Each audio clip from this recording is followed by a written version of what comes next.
Welcome to the Slop Farm. Enjoy the video. In this video, I will explain how to fill your VIT Hostel Affidavit.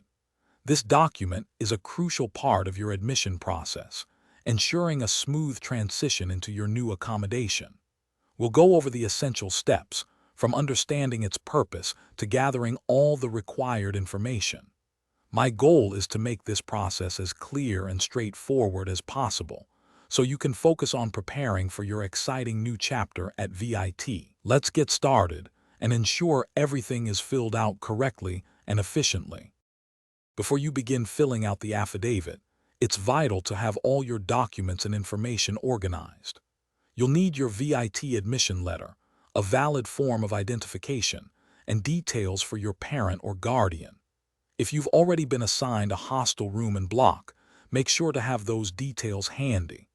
Additionally, prepare a few passport-sized photographs for yourself and your parent or guardian, as these will be required for attestation. Being prepared will save you a lot of time and effort. Now, let's walk through the affidavit form itself. Take your time to read each section thoroughly to understand what's being asked.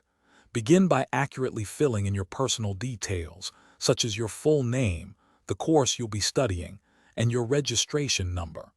Next, provide all the necessary information for your parent or guardian.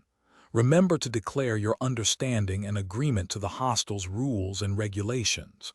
Crucially, leave any sections designated for official signatures, stamps, or seals completely blank for the authorities to complete.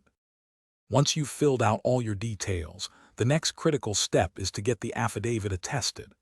This usually involves visiting a notary public, who will verify the document and apply their official seal and signature. Before you go, double-check that all necessary signatures from you and your parent or guardian are in place. After attestation, make sure to create at least 1 or 2 photocopies for your personal records. Finally, submit the original, fully attested affidavit to the designated VIT office as instructed. Congratulations, you're all set. Thanks for watching. Consider subscribing if we helped you today.